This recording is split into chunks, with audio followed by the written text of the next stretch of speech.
আমরা আজকে 2017 সালের মাধ্যমিক ভৌতবিজ্ঞানের প্রশ্নের যে সমাধান এই আলোচনাটা শুরু করেছিলাম। আজকে আমরা ঘ বিভাগটা নিয়ে আলোচনা করব। তো এটাই শেষ বিভাগ। তো ঘ বিভাগে তোমরা দেখবে এটা 4 নম্বরের কোশ্চেন। তো এখানে প্রত্যেকটা কোশ্চেনই তোমাদের করতে হবে এবং অন্যান্য গ্রুপের মতো এখানেও বিভিন্ন কোশ্চেনের সাথে অথবা আছে।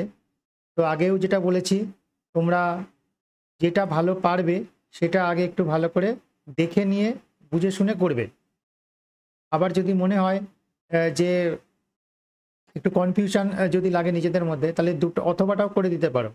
তো সেক্ষেত্রে তোমরা যেটাই বেশি পাবে সেটাই কিন্তু গ্রাহ্য করা হবে। তো শুরু করা যাক আমাদের আজকে 2017 সালের মাধ্যমিকের কোশ্চেনের ভৌতবিজ্ঞানের ঘ বিভাগটি। তো প্রথম যে কোশ্চেনটা আছে দেখো, গ্যাস সংক্রান্ত চার্লসের সূত্রটি বিবৃত করো এবং সূত্রটি লেখচিত্রের সাহায্যে প্রকাশ করো। তো সূত্রের বিবৃতিটা দেখো, সূত্রের বিবৃতিটা যে কোনো স্ট্যান্ডার্ড বইতেই তোমরা পেয়ে যাবে। তো আমি একটা বই থেকেই এটা দেখতেই পাচ্ছ, ছবিটা তুলে আমি এখানে পোস্ট করেছি। তো চার্লসের সূত্র হচ্ছে, স্থির চাপে নির্দিষ্ট ভরের কোনো গ্যাসের আয়তন প্রতি 1 ডিগ্রি উষ্ণতা বৃদ্ধি বা হ্রাসের জন্য 0 ডিগ্রি সেন্টিগ্রেড উষ্ণতায় ওর যে আয়তন থাকে যথাক্রমে তার 1/273 অংশ বৃদ্ধি বা হ্রাস পায়। তো এটাই হচ্ছে চার্লসের সূত্র। তোমরা চাইলে এর সাথে এর গাণিতিক রূপটা একটু লিখে দেবে, তাহলে সেটা খুব ভালো হয়। এর চার্লসের সূত্রের গাণিতিক রূপ হচ্ছে VT equal to V0 1 plus T by 273, যেখানে ভিটি হলো টি ডিগ্রি সেন্টিগ্রেড উষ্ণতায় গ্যাসের আয়তন, আর V0 হচ্ছে 0 ডিগ্রি সেন্টিগ্রেড উষ্ণতায়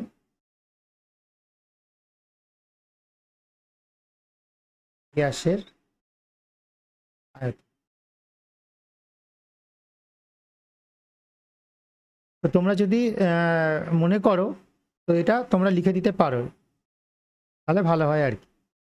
এবার তো এটা লিখলে তোমরা 2 পাবে। আর সে নেক্সট পার্টটা হচ্ছে ভি বানাম টি। দেখো এখানে ছোট্ট হাতের টি আছে, মানে সেন্টিগ্রেড উষ্ণতার যে স্কেলটা সেটা এখানে বলতে বলেছে। তো এই গ্রাফটা এই টাইপের হবে, ঠিক আছে। তো P1 এবং P2 যদি চাপ ধ্রুবক রেখে আমরা যদি এর টেম্পারেচার আর ভলিউম যে গ্রাফটা যদি টানি, তো এরকম হবে। এটা টেম্পারেচার বা উষ্ণতা যে অক্ষটা আছে তাকে -273 ডিগ্রি সেন্টিগ্রেড উষ্ণতা বা 0 কেলভিন উষ্ণতা এটাকে ছেদ করবে। আর আমরা এখানে যে V0টা দেখাচ্ছিলাম, V0 হচ্ছে এইটা। তো এখানে যদি মার্ক করে দেখাই বোঝার সুবিধার জন্য, তো এই যে কাটিং পয়েন্টটা দেখতে পাচ্ছ, এইটা হচ্ছে আমাদের V0 পয়েন্ট, ঠিক আছে। তো এই ছিল আমাদের ফার্স্ট কোশ্চেনটা। এবার আসি আমরা নেক্সট কোশ্চেন 4.2। তো এটা হচ্ছে রাসায়নিক যে সমীকরণের গণনা। তো সেখান থেকে কোশ্চেন 4.2টা আসবে। তো এখানে দুটো কোশ্চেন আছে, এটা ফার্স্ট এডটা, এর সাথে একটা অথবা আছে। তো তোমরা যেটা ইচ্ছা সেটা করতে পারো, আর যদি কোনো কনফিউশন থাকে দুটোই করে দিতে পারো। তো সেক্ষেত্রে যেটা ঠিক হবে সেটাই তোমাদের নেওয়া হবে। তো কোশ্চেনটা একবার পড়ি। অ্যামোনিয়া সালফেটকে কস্টিক সোডা দ্রবণ সহ উত্তপ্ত করে 6.8 গ্রাম অ্যামোনিয়া উৎপন্ন করতে কত গ্রাম অ্যামোনিয়া সালফেট প্রয়োজন হয়? তো এখানে হাইড্রোজেনের 1, নাইট্রোজেনের 14, অক্সিজেন 16, S32 এদের আণবিক ওজনগুলো বলে দেওয়া আছে। তো এই অঙ্কগুলো করার যে নিয়ম সেটা হচ্ছে, প্রথমে আমরা আগে রাসায়নিক সমীকরণটা লিখে নেব। তো লিখে নিই আমাদের রাসায়নিক সমীকরণটা। তাহলে অ্যামোনিয়াম সালফেট, তাহলে NH4 ভোল্টওয়াইজ SO4 এর সাথে কস্টিক সোডা মানে সোডিয়াম হাইড্রোক্সাইড এর বিক্রিয়া করলে আমরা পাই sodium sulphate plus ammonia gas plus জল। তো প্রথম ধাপে আমাদের কাজ হবে বিক্রিয়াটা লিখে নেওয়া। সেকেন্ড ধাপে কাজ হবে হচ্ছে এটাকে সমীকরণটা সমতা বিধান করা। যেহেতু ইকুয়াল দিয়েছি তাহলে সমতা বিধান আমাকে করতেই হবে। তাহলে এখানে দেখো 2 বসালে আর এখানে 2 আর এখানে 2 বসালেই আমাদের রাসায়নিক বিক্রিয়াটা সমতা বিধান হয়ে যায়।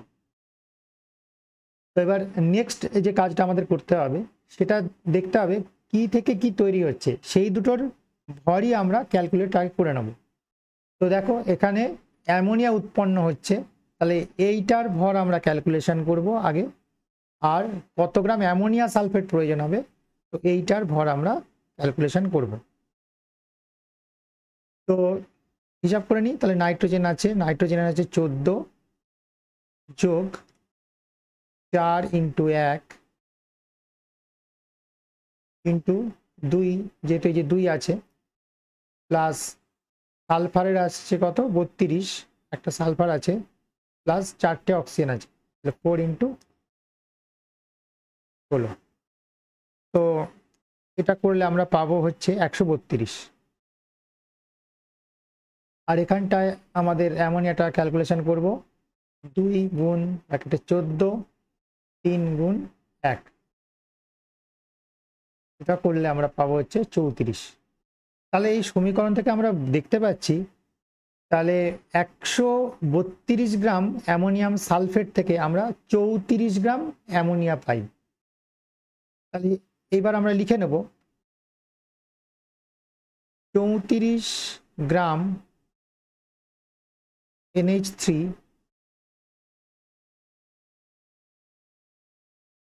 পাওয়া যায় 132 গ্রাম NH4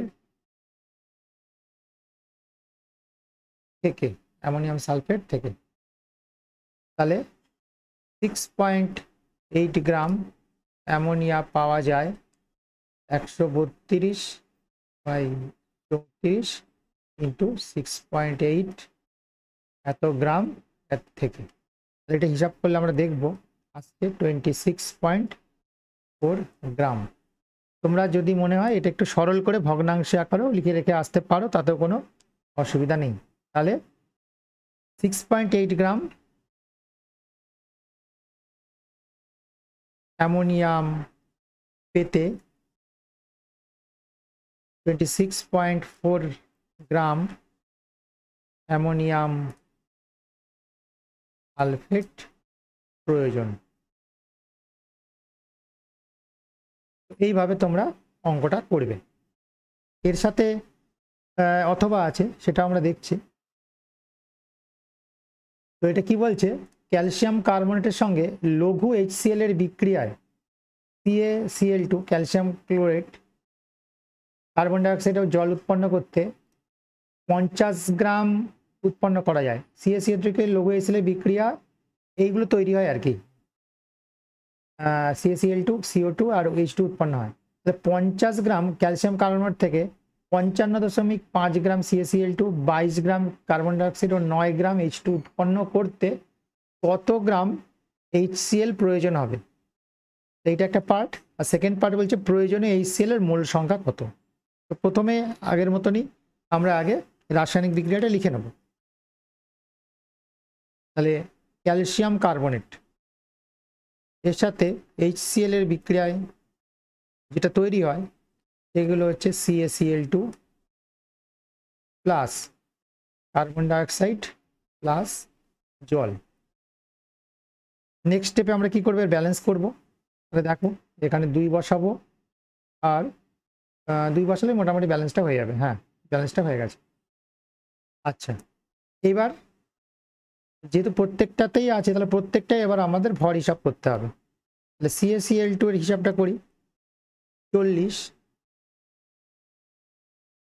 ক্যালসিয়ামে 40 প্লাস 12 প্লাস 16 ইন্টু 3, এটা করলে আমাদের আসছে 100। HCl এর হিসাবটা করবো আমরা, 2 ইন্টু H হচ্ছে 1, Cl হচ্ছে 35.5, এই হিসাবটা আমরা করলে পাচ্ছি 73, ক্যালসিয়াম 40 প্লাস 35.5 গুণ 2, এটা আমরা করলে পাবো হচ্ছে 111, এটা বুঝতেই পারছি এটা 44 আর করছি না, 12 প্লাস 16 দুগুণে 32, আর এটা করলে আমরা পাবো 18। এটা হিসাব করে দেখে নাও। তাহলে এইবার কি বলছে দেখো, তাহলে 100 গ্রাম CaCO3 সাথে 73 গ্রাম HCl বিক্রিয়া করে।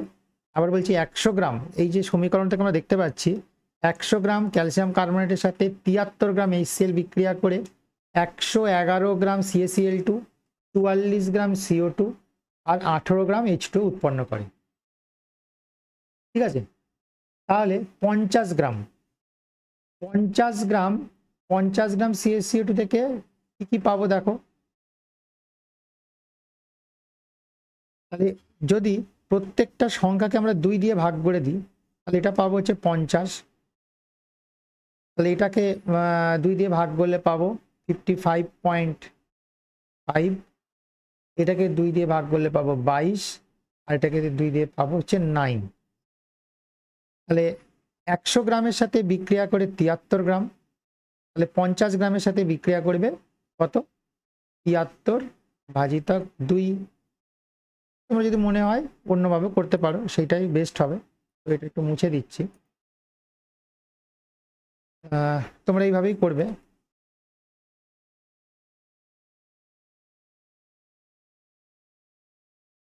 একশো গ্রাম CaCO3 সহিত HCl বিক্রিয়া করে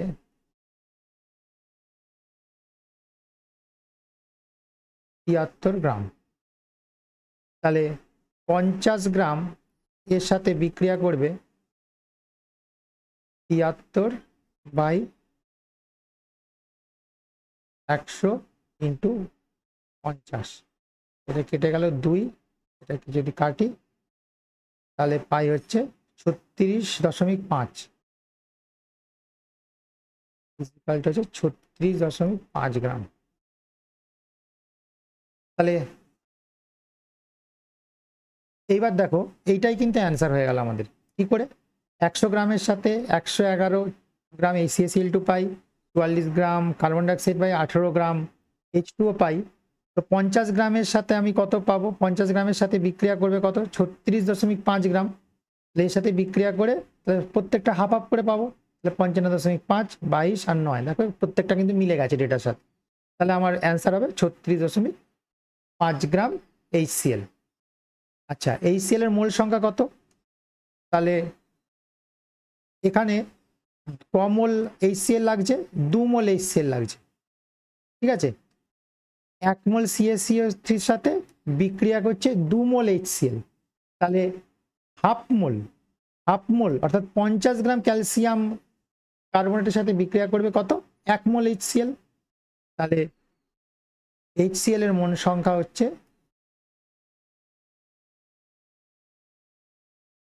মোল সংখ্যা সমান সমান 1। তো এই ছিল অতবার কোশ্চেনের অ্যান্সার। নেক্সট, স্থির চাপে গ্যাসের আয়তন প্রসারণ গুণাঙ্ক কাকে বলে, এর মান কত। এটা তাপের চ্যাপ্টারের কোশ্চেন, তো এর সাথে দেখো একটা অথবাও আছে। তো প্রথমে আমরা ফার্স্ট কোশ্চেন নিয়ে আলোচনা করি, এটাও যে কোনো বই থেকে পেয়ে যাবে, আমি একটা বই থেকেই নিয়েছি। তো গ্যাসের আয়তন প্রসারণ গুণাঙ্ক বলতে কি বোঝায়, স্থির চাপে নির্দিষ্ট ভরের গ্যাসের উষ্ণতা 0 ডিগ্রি থেকে 1 ডিগ্রি বৃদ্ধি করলে ওর প্রতি একক আয়তনে যে আয়তন বৃদ্ধি পায় তাকে ওই গ্যাসের আয়তন প্রসারণ গুণাঙ্ক বলে। যেহেতু এখানে চাপ স্থির, এই যেখানে স্থির চাপ স্থির, এটা একটু আন্ডারলাইন করে দিই, এই যেখানে চাপটা স্থির তাই এটাকে বলে স্থির চাপের আয়তন প্রসারণ গুণাঙ্ক। তো এর গাণিতিক রূপটা দেখো এরকম, গামা পি সমান সমান VT minus V0 by V0 into T. তো এখান থেকে এই গাণিতিক রূপটা তোমরা চাইলে লিখে দিতে পারো, এই যে গাণিতিক রূপটা এই লাইনটা লিখে দিতে পারো। আচ্ছা, এর মান কত, এর মান বার করার জন্য তোমাদের চার্লসের সূত্রটা একবার দেখতে হবে। তো চার্লসের সূত্রের গাণিতিক রূপ হচ্ছে এইটা, এই দেখো এটা হচ্ছে চার্লসের সূত্রের গাণিতিক রূপ। VT is equal to V0 1 plus ওয়াক টি বাই 273। তাহলে তোমরা যদি এই এই সমীকরণটা আর এই সমীকরণটা তুলনা করো, তাহলে গামা পি কত পাচ্ছ দেখো। তাহলে গামা পির ভ্যালুটা পাচ্ছ হচ্ছে এইটা, তুলনা করো, তুলনা করলেই দেখতে পাবে। Gamma P equal to 1/273 degree centigrade to the power -1। তাহলে এর মান হচ্ছে 1/273 degree centigrade to the power -1। তো এই হচ্ছে আমাদের অ্যান্সার। ঠিক আছে,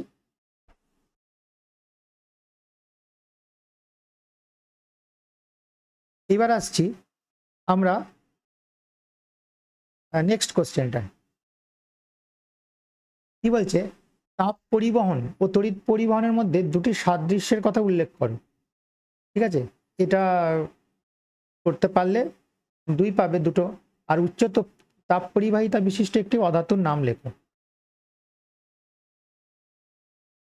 তো প্রথমে আসি তাপ পরিবহনের ক্ষেত্রে।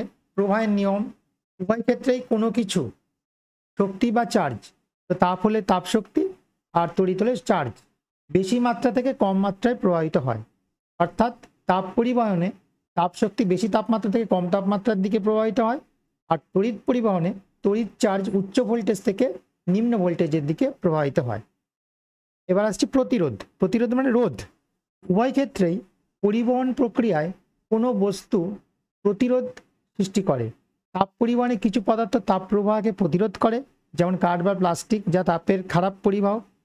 তড়িৎ পরিবহনে কিছু পদার্থ তড়িৎ প্রবাহকে প্রতিরোধ করে, যেমন রাবার, তো কাঠ, প্লাস্টিক, এও একই জিনিস, এরাও কিন্তু তড়িৎ পরিবহন করতে পারে না। তো এই হচ্ছে দুটো তাপ পরিবাহের নিয়ম, তাপ পরিবহন ও তড়িৎ পরিবহনের মধ্যে সাদৃশ্য দুটো। এবার আসছি নেক্সট কোশ্চেনটা। উচ্চ পরিবাহিতা বিশিষ্ট একটি অধাতুর নাম হচ্ছে হীরক বা হিরে। হিরে অধাতু, কিন্তু এর তাপের ভালো পরিবাহক। এই হচ্ছে 4.3 এর কোশ্চেনের অ্যান্সারটা। এবার আসছি 4.4। আলোকের প্রতিসরণ সংক্রান্ত সূত্র দুটি বিবৃত করো। দ্বিতীয় সূত্রের গাণিতিক রূপটি লেখো। রূপটিও লেখো। তো এটাও তোমরা স্ট্যান্ডার্ড বই থেকে পেয়ে যাবে যে কোনো। তো আমি সেখান থেকে নিয়েছি। তাহলে দুটো সূত্র, আপাতিত রশ্মি, প্রতিসৃত রশ্মি এবং আপাতন বিন্দুতে প্রতিসারক তলের উপর অঙ্কিত অভিলম্ব একই সমতলে থাকে। তো এটা হচ্ছে ফার্স্ট সূত্র। দ্বিতীয় হচ্ছে, নির্দিষ্ট কোনো বর্ণের আলোর জন্য মাধ্যমদ্বয়ে নির্দিষ্ট থাকলে আপাতন কোণের সাইন ও প্রতিসরণ কোণের সাইনের অনুপাত সর্বদা ধ্রুবক। এখানে অবশ্যই লম্ব আপাতন ছাড়া, লম্ব আপাতনের ক্ষেত্রে কিন্তু দ্বিতীয় সূত্রটা প্রযোজ্য নয়। তো এটা স্নেলের সূত্র নামেও পরিচিত। তো তোমাদের কিন্তু কোশ্চেনের অ্যান্সার কিন্তু এতটা হবে। ঠিক আছে, তাহলে এই হচ্ছে দুটো সূত্র। নেক্সট যে পার্টটা বলেছে, দ্বিতীয় সূত্রের গাণিতিক রূপটি লেখো।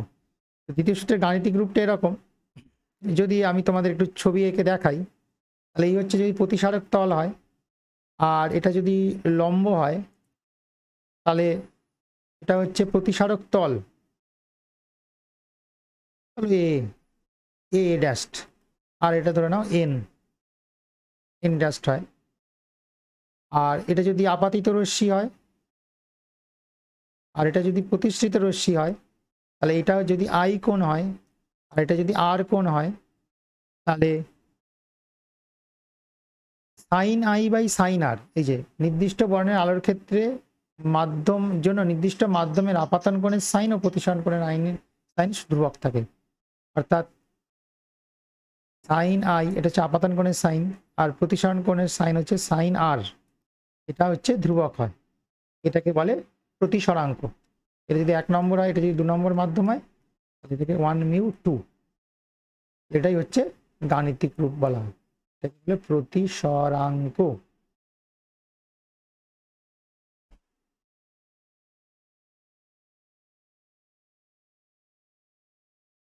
এবার আসি 4.5 এই কোশ্চেনটাতে। অবতল দর্পণের ক্ষেত্রে ফোকাস দূরত্ব ও বক্রতা ব্যাসার্ধের মধ্যে সম্পর্ক নির্ণয় করো। এটা 3 মার্কস আছে। তো এটা তোমরা যে কোনো স্ট্যান্ডার্ড টেক্সট বইতে এই উত্তরটা পেয়ে যাবে। তো যদি তোমাদের খুঁজতে অসুবিধা হয়, তাহলে আমিও একটা বই থেকেই এই জিনিসটা নিয়েছি। এটা হচ্ছে ছবিটা। তো এখানে দেখো আরএস, আরএস হচ্ছে আপাতিত রশ্মি, যেটা কিনা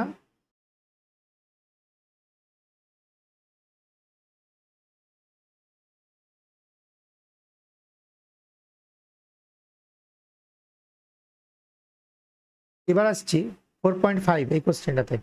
অবতল দর্পণের ক্ষেত্রে ফোকাস দূরত্ব ও বক্রতা ব্যাসার্ধের মধ্যে সম্পর্ক নির্ণয় করো। ছবিটা হচ্ছে এইটা, যে একটা অবতল দর্পণের উপর একটা আলোকরশ্মি পড়েছে RS এবং এটা প্রধান অক্ষের সাথে সমান্তরাল। তাহলে আমরা জানি যে কোনো আলোকরশ্মি প্রধান অক্ষের সাথে সমান্তরালভাবে আপতিত হলে ফোকাস দিয়ে নির্গত হয়। তো সিটা হচ্ছে এর বক্রতা কেন্দ্র, সিপি হচ্ছে বক্রতা ব্যাসার্ধ, এফটা হচ্ছে এর ফোকাস আর এফপিটা হচ্ছে এর ফোকাস দূরত্ব। তো সিপি আর এফপির মধ্যে সম্পর্কটা নির্ণয় করতে হবে। তো এটা যে কোনো স্ট্যান্ডার্ড টেক্সট ক্লাস 10-এর টেক্সট বুক বইয়ে তোমরা পেয়ে যাবে। যদি খুঁজতে অসুবিধা হয় আমি একটা টেক্সট বুক থেকেই এটা দিয়েছি, ছবিটা তুলে দিয়েছি, তো এখান থেকে তোমরা করে নিতে পারো। তো মেন যে সম্পর্কটা দেখো, গলীয় দর্পণের ক্ষেত্রে উপাক্ষীয় রশ্মির জন্য বক্রতা ব্যাসার্ধ হচ্ছে 2 ইন্টু ফোকাস দূরত্ব প্রমাণ। এইটা হচ্ছে তোমার সম্পর্কটা, বক্রতা ব্যাসার্ধ ইকুয়াল টু 2 ইন্টু ফোকাস দূরত্ব। এই প্রমাণটা তোমাদের করতে হবে। মেন পয়েন্টগুলো একটুখানি জাস্ট তোমাদের বুঝিয়ে দিই। প্রথম কথা হচ্ছে উপাক্ষীয় রশ্মি, হয়তো তোমাদের যদি বুঝতে অসুবিধা হয়, উপাক্ষীয় রশ্মি মানে হচ্ছে যে সকল রশ্মি ফোকাসের আশেপাশে পড়ে, অর্থাৎ এস আর পি একই বিন্দু। এই যে এইখানটায় এটা লাগবে উপাক্ষীয় রশ্মি বলে পিওএস খুব কাছাকাছি বিন্দু। আর এখানে মেনলি যেটা প্রমাণ করা হয়েছে, দেখবে প্রথমে প্রমাণ করা হয়েছে যে প্রতিফলনের সূত্র অনুযায়ী এই কোণটা এর এই কোণটা কি হচ্ছে, সমান হচ্ছে। আবার এই যে রেখাটা, এই যে প্রতিফলনের সূত্র অনুযায়ী RSC সমান হচ্ছে TSC। আচ্ছা, এবার RS, এই যে RS এবং CP সমান্তরাল, তাই RSC আর SCP এই দুটো কি হবে, একান্তর কোণ হবে। এই যে এইটা প্রমাণ করা হয়েছে, অর্থাৎ এই কোণটার সাথে এই কোণটা কি হচ্ছে, সমান হচ্ছে।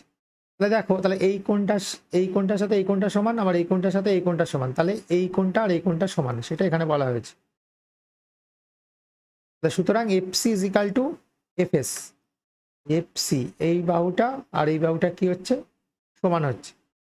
আবার RS উপাক্ষীয় রশ্মি বলে পি ও এস খুব কাছাকাছি বিন্দু, তাহলে পি আর এস যদি খুব কাছাকাছি হয় তাহলে আমরা এফএসকেই, এই যে এফএসকেই পিএফ বলে ধরে নিতে পারি। তাহলে এফসি সমান পিএফ, এই যে এফসি সমান পিএফ। তাহলে পিসি ইজ ইকাল টু কি হবে, পিএফ প্লাস এফসি, তাহলে ইজ ইকাল টু 2PF বা আর ইজ ইকাল টু 2F প্রমাণিত। তো এইটাই হচ্ছে তোমার প্রমাণ। তোমরা যে কোনো স্ট্যান্ডার্ড বইতে পেয়ে যাবে। আর যদি মনে হয় এখান থেকে করবে তাহলে একটু ভিডিওটা পজ করো, পজ করে খাতায় লিখে নাও। এর সাথে যে অথবাটা আছে, অথবাটা হচ্ছে এইটা, একটি আলোকরশ্মি প্রিজমের মধ্যে দিয়ে যায়, দেখাও যে চ্যুতিকোণের মান এইটা। এটা খুব ইম্পর্টেন্ট একটা কোশ্চেন, এটাও 3 আছে। তো এর প্রমাণটাও যে কোনো স্ট্যান্ডার্ড টেক্সট বইতে আছে, তো যদি না পাও তার জন্য আমি এই যে এই প্রমাণটা তোমাদের এখানে তুলে ধরলাম, একটা বই থেকেই কাটিং নেওয়া হয়েছে এটা। তো এখানে বলছে চ্যুতিকোণ কোনটা, একটু বুঝিয়ে দিই। চ্যুতিকোণ হচ্ছে এইটা। প্রিজম না থাকলে এই আলোকরশ্মিটা কি হতো, এই যে পি কি হচ্ছে আপাতিত আলোকরশ্মি, প্রিজম না থাকলে আলোকরশ্মিটা সোজা চলে যেত পি কিউ টি ই বরাবর। প্রিজম থাকার ফলে আলোকরশ্মিটা কি হয়েছে, ঘুরে গেছে, এই যে RS বরাবর ঘুরে গেছে। তাহলে এটাকে যদি একটু পিছিয়ে নাও, এই যে TRS বরাবর ঘুরে গেছে, তাহলে প্রিজম না থাকলে যে রশ্মিটা যেদিকে যেত, প্রিজম থাকার ফলে যেদিকে ঘুরে গেছে, তাদের মধ্যে যে অ্যাঙ্গেল সেটাকে বলে চ্যুতিকোণ। সেই চ্যুতিকোণটা প্রমাণ করতে হবে I1 প্লাস I2 মাইনাস এ, যেখানে I1 হচ্ছে এই যে আপাতন কোণ, I2 হচ্ছে প্রিজম থেকে নির্গত রশ্মির প্রতিসরণ কোণ, আর টিটা হচ্ছে প্রিজম কোণ, মানে এইটা, এই যে এই কোণটা হচ্ছে প্রিজম কোণ। তো প্রমাণটা যে কোনো স্ট্যান্ডার্ড বইতে পেয়ে যাবে। আর যদি না পাও তার জন্য আমি এটা একটু ভিডিওটা পজ করে দেখে নাও বা খাতায় লিখে নাও। এবার আসছি 4.6, তড়িৎ চুম্বকীয় আবেশ সংক্রান্ত ফ্যারাডের সূত্রগুলি লেখো। পরবর্তী তড়িৎ প্রবাহ বলতে কি বোঝায়?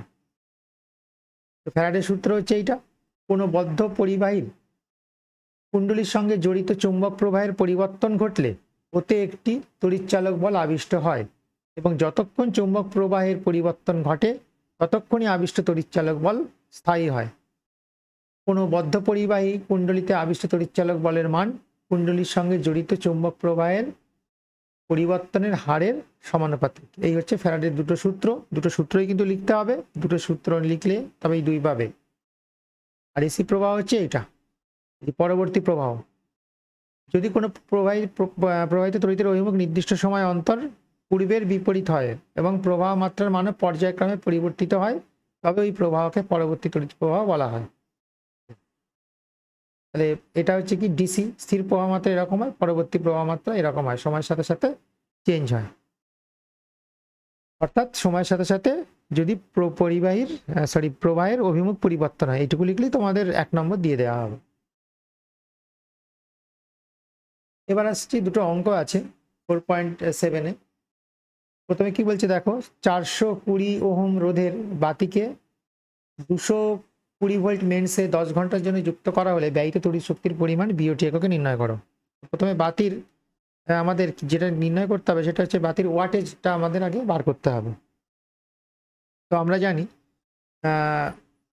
তড়িৎ ক্ষমতা ইজিক্যাল টু কি ভি ইন্টু আই।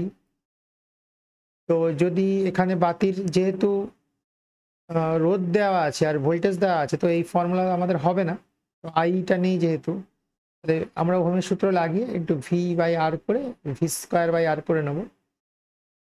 তারপরে আমি এই মানগুলো বসাবো। তাহলে ভি এর মান হচ্ছে 220 তার স্কোয়ার, আর রোধটা কত বলছে 440, তাহলে এত ওয়াট।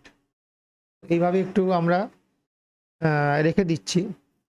যদি কিলোওয়াট এককের ক্ষমতা, তাহলে সুতরাং পি ইজিক্যাল টু 220 তার স্কোয়ার বাই 440 বাই 1000 দিয়ে যদি আমি ভাগ করি, তাহলে এটা আমরা কিলোওয়াট পাই। তো কিলোওয়াটটাই আমাদের বিওটিতে দরকার। তাহলে সুতরাং বিওটি এককে ব্যয়িত শক্তি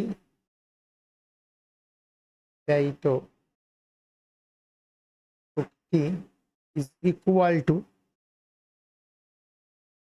তাহলে 220 স্কোয়ার ইন্টু 10 হবে 440 গুণ 1000। এই 10টা হচ্ছে এই যে 10 ঘন্টা, 10 ঘন্টা বলছে, 10 ঘন্টার জন্য যুক্ত করা হলো, এইটা হচ্ছে সেই 10টা। তাহলে এটা করলে আমরা পাবো হচ্ছে 11। ঠিক আছে, তাহলে বিওটি এককে ব্যয়িত শক্তি হচ্ছে 11 ইউনিট। তো এই হচ্ছে আমাদের অঙ্কটা। এটা একটা খুবই সহজ অঙ্ক। তো এর অথবাটা এবার দেখি। আচ্ছা, কি বলছে, 6 ওহম রোধের ধাতব তারকে টানা হলো যাতে এর দৈর্ঘ্য প্রাথমিক দৈর্ঘ্যের দ্বিগুণ হয়, তাহলে অন্তিম রোধ কত হবে? ধরো এই একটা ধাতু তার ছিল, তো এটা টেনে দ্বিগুণ করা হলো। তো এইখানে একটা জিনিস তোমাদের যেটা বুঝতে হবে সেটা হচ্ছে, তার তো ধরো এখন মোটা ছিল, যদি একে টেনে দ্বিগুণ করি তাহলে তারটা কি হবে, একটু সরু হয়ে যাবে। তারটা সরু হয়ে গেলেও এর কিন্তু আয়তনটা একই থাকবে। যদি এর ধরো দৈর্ঘ্য ধরো L1 ছিল, আর এই প্রস্থচ্ছেদ ধরে নাও A1 ছিল, এইবার এর প্রস্থচ্ছেদ চেঞ্জ হয়ে হলো A2, আর দৈর্ঘ্য চেঞ্জ হয়ে ধরো হলো L2। তাহলে আয়তন যদি সেম থাকে তাহলে লিখতে হবে A1 L1 is equal two A2 L2। এইটা আমাদের কিন্তু কাজে লাগবে। তো এখান থেকে আমরা বার করে রাখতে পারি A1 by A2 is equal to L2 by L1। তো এইটা আমরা রাখলাম। তাহলে L2 বাই L1 এর মানটা কিন্তু দেওয়া আছে। দেখো এর দৈর্ঘ্য হবে প্রাথমিক দৈর্ঘ্যের দ্বিগুণ, যেটা প্রাথমিক দৈর্ঘ্যের দ্বিগুণ, তাহলে L2 by L1 is equal to কি হবে 2। অন্তিম দৈর্ঘ্য প্রাথমিক দৈর্ঘ্যের দ্বিগুণ, L2 ইজিক্যাল টু 2L1। তো এইটা আমাদের আগে বার করে রাখতে হবে। এইবার অঙ্কটা একদম সহজ। ধরি প্রাথমিক, তোমরা একটু লিখে লিখে করবে, আমি যেহেতু তোমাদের বোঝানোর চেষ্টা করছি, লিখতে গেলে দেরি হবে।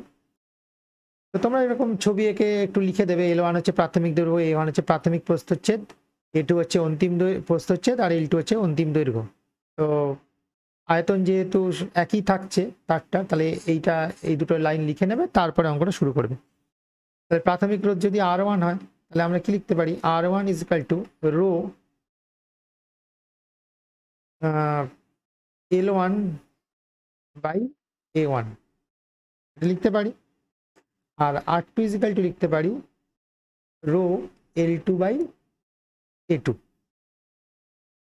সুতরাং ইজিক্যাল টু কি হবে, rho L2 by A2 is equal to rho L1 by A1।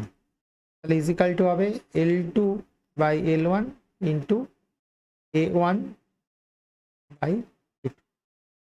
L2 by L1 এর মান আমরা জানি, এটা হচ্ছে 2। আবার A1 বাই A2 এর মান আমরা জানি, এটা হচ্ছে 2। 2 গুণ 2 ইজিক্যাল টু 4, বা R2 ইজিক্যাল টু কি 4 ইন্টু R1। তো R1 আমাদের দেওয়া রয়েছে 6 ওহম, তাহলে ইজিক্যাল টু হবে 4 ইন্টু 6 24 ওহম।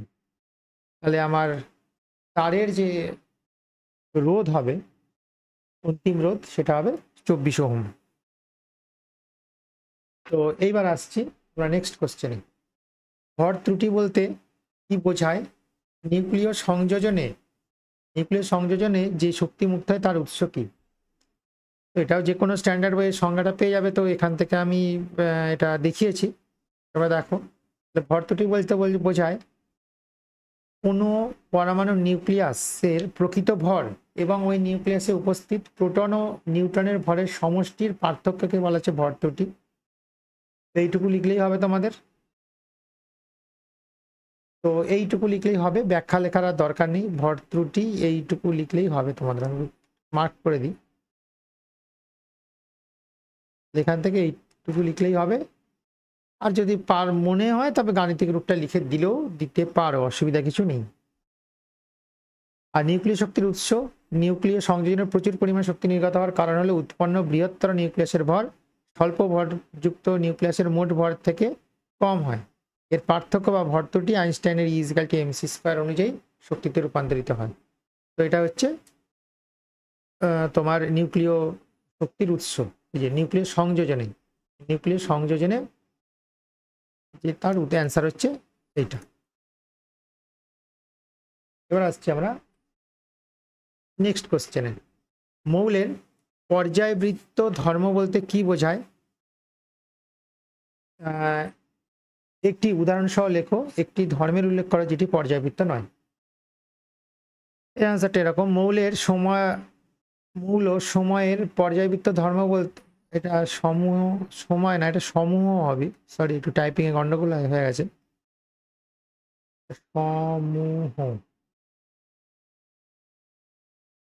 মৌলসমূহের পর্যায়বৃত্ত ধর্ম বলতে বিভিন্ন মৌলের রাসায়নিক ও ভৌত ধর্মের মধ্যে এমন একটি বৈশিষ্ট্য বোঝায় যা তাদের পারমাণবিক সংখ্যা বৃদ্ধির সাথে সাথে একটি নির্দিষ্ট প্যাটার্নে পুনরাবৃত্ত হয়। এই ধর্মগুলি পুনরাবৃত্ত পারমাণবিক গঠন, বিশেষ করে ইলেকট্রনের বিন্যাসের সাথে সম্পর্কিত। মৌলসমূহকে পর্যায় সারণীতে সাজানোর ফলে এই ধরনের ধর্মগুলো সহজে পর্যবেক্ষণ করা যায়। উদাহরণ হচ্ছে ইলেকট্রনগত ঋণাত্মকতা, ইলেকট্রনের আকর্ষণ করার ক্ষমতা, যাকে ইলেকট্রন ঋণাত্মকতা বলা হয়। এটি পর্যায় সারণীতে বাম থেকে ডান দিকে যাওয়ার সময় বাড়ে এবং উপর থেকে নিচে যাওয়ার সময় কমে। উদাহরণ স্বরূপ ফ্লুরিনের মৌলের ঋণাত্মকতা লিথিয়ামের থেকে বেশি, কারণ ফ্লুরিন পর্যায় সারণীর উপরের দিকে এবং ডান দিকে অবস্থান করে। একটা পর্যায় সারণীর মাধ্যমে আমরা এটা বুঝে নিতে পারি।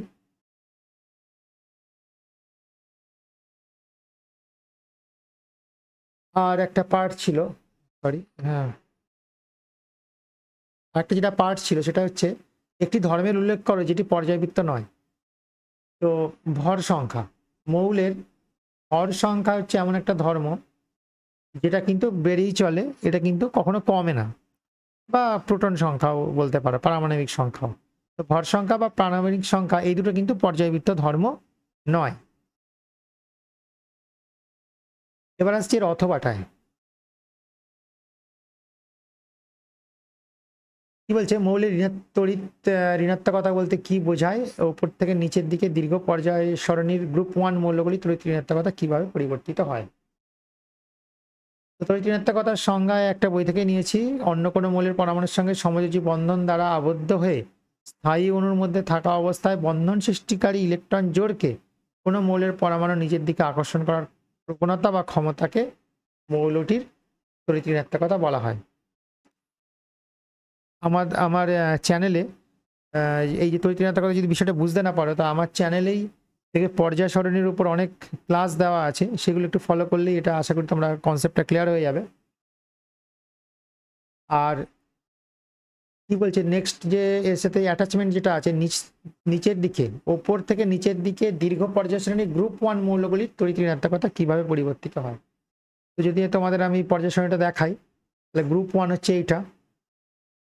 তাহলে উপর থেকে নিচের দিকে যত নামবে, তো মৌলগুলোর আকার কি হবে, কক্ষপথের সংখ্যা বড় হয়, মৌলগুলোর আকারও বড় হয়, ফলে তড়িৎ ঋণাত্মকতার মানটা কি হয়, আস্তে আস্তে কমে যায়। আচ্ছা, এবার আসছে 4.10, তড়িৎ বিশ্লেষণের সময় কোন শক্তি রাসায়নিক বিক্রিয়া ঘটানোর জন্য যেটা দায়ী। এর কোশ্চেন অত্যন্ত সহজ, এটা হচ্ছে তড়িৎ বিশ্লেষণে কি হয়, তড়িৎ শক্তি হচ্ছে রাসায়নিক বিক্রিয়া ঘটানোর জন্য দায়ী। এতে অ্যান্সারটা হবে তড়িৎ শক্তি। আচ্ছা, এবার সেকেন্ড পার্টটা কি বলছে, অম্লায়িত জলের তড়িৎ বিশ্লেষণের সময় ক্যাথোড ও অ্যানোডে কি কি বিক্রিয়া সংঘটিত হয়। তো অম্লায়িত জল, যেই জলে অ্যাসিড দেওয়া হয়, তাহলে জলটা বিশ্লিষ্ট হবে, বিশ্লিষ্ট হয়ে তৈরি করবে H+ আর OH-। যদি একে H2SO4 দেওয়া হয়, তাহলে H2SO4 দিয়ে মেশানো হয়, তাহলে থাকে অ্যাসিডটা, তাহলে এটা হবে H+SO4 2-, এটা ভেঙে যাবে। এবার ক্যাথোডে বিক্রিয়াটা দেখো, আর এটা হচ্ছে বিয়োজন হবে, প্রথমে বিয়োজন, তারপরে আসছি ক্যাথোডে বিক্রিয়া।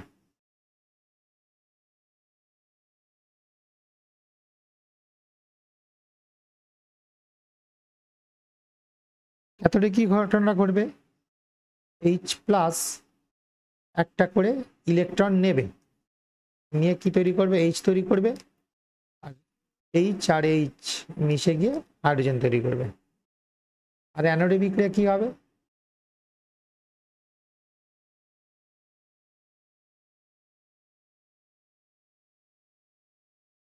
এখানে OH গুলো আসবে, তো এখানে OH মাইনাস একটা ইলেকট্রন ছেড়ে দেবে, দিয়ে OH তৈরি করবে, 4খানা OH মিশে যাবে, মিশে গিয়ে অক্সিজেন তৈরি করবে আর জল তৈরি করবে, দুটো জল তৈরি করবে। তো এই হচ্ছে অ্যানোডে এবং ক্যাথোডে বিক্রিয়া। এবার বলছে 4.11, স্পর্শ পদ্ধতিতে SO2 থেকে SO3 শিল্পোৎপাদন শর্ত সহ সমীকরণ লেখো, উৎপন্ন SO3 থেকে কিভাবে H2SO প্রস্তুত করা যায়। তো এখানে কিন্তু দেখো স্পর্শ পদ্ধতির এই পার্টটুকু চেয়েছে, SO2 থেকে SO3, এইটুকু লিখলেই তোমাদের হবে। তো প্রথমে শর্তগুলো লিখে নেবে এভাবে, শর্তগুলি হলো 1 নম্বর,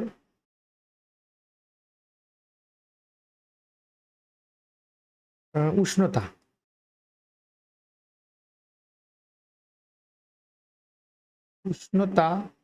প্রয়োজন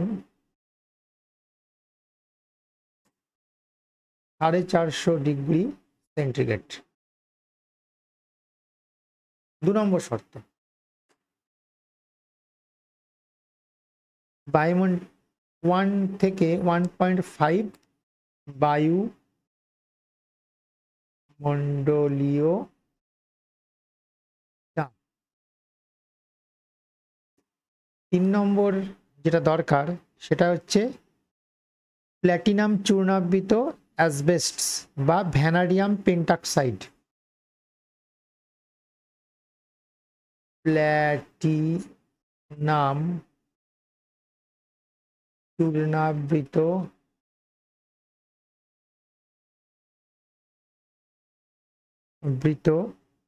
অ্যাসবেস্টস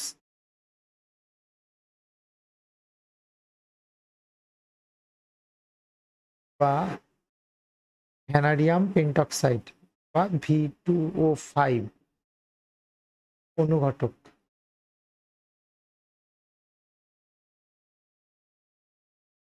অনুঘটকের উপর দিয়ে অনুঘটকগুলো দরকার, অনুঘটকের উপর দিয়ে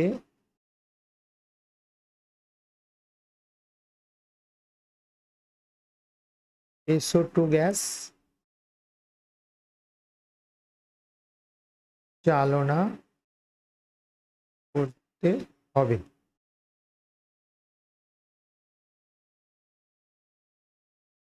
তো প্রথম হচ্ছে আর একটা জিনিস একটু মিস হয়ে গেছে, সেটা হচ্ছে এত উষ্ণতা প্রয়োজন, আর আরেকটা জিনিস দরকার,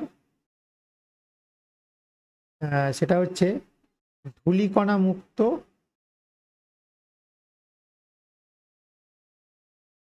বাতাস।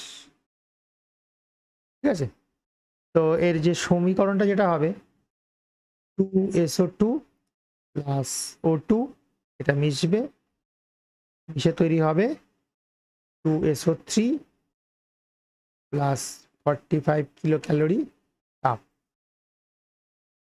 তো এটা হচ্ছে সমীকরণটা। তো সালফিউরিক অ্যাসিড, তারপরে কি বলেছে, উৎপন্ন SO3 থেকে কিভাবে সালফিউরিক অ্যাসিড প্রস্তুত করা হয়। তো এটা গেল ফার্স্ট পার্ট। সেকেন্ড পার্টের যে অ্যান্সার যেটা, সেটা এরকম ভাবে লিখতে হবে, SO3 কে সালফিউরিক অ্যাসিডে শোষণ করানো হয়, শোষণ করিয়ে কি তৈরি করা হয়, ওলিয়াম H2S2O7।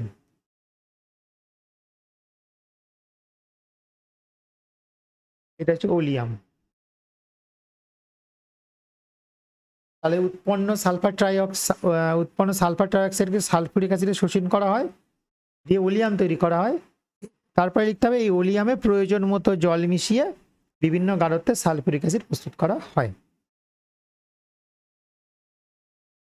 এবার আমাদের আসছে লাস্ট কোশ্চেন, সেটা হচ্ছে অ্যাসিটিলিনের সঙ্গে হাইড্রোজেনের যুত বিক্রিয়ার শর্ত উল্লেখ করো ও সমিত রাসায়নিক সমীকরণ লেখো। এর অ্যান্সারটা হচ্ছে এরকম।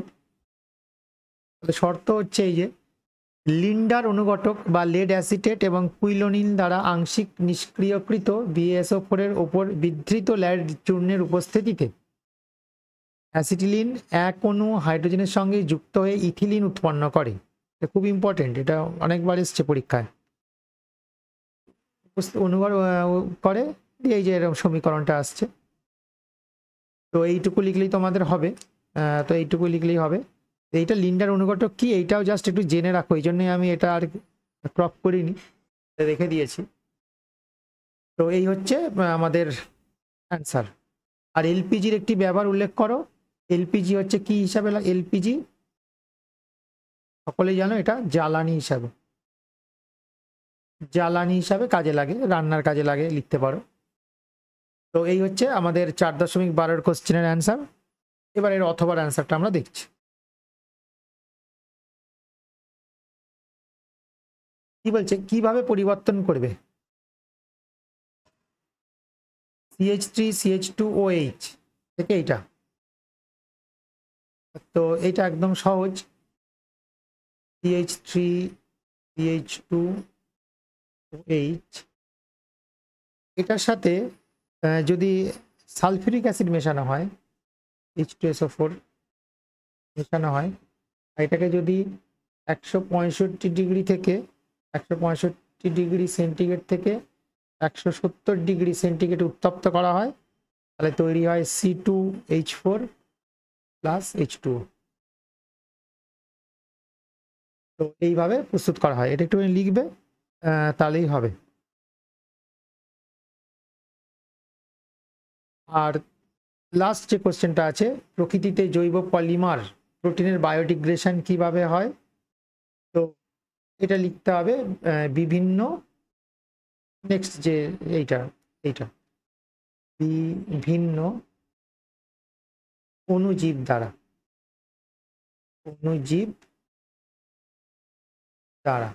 বিভিন্ন অণুজীব দ্বারা প্রোটিনের বায়োডিগ্রেডেশন হয়।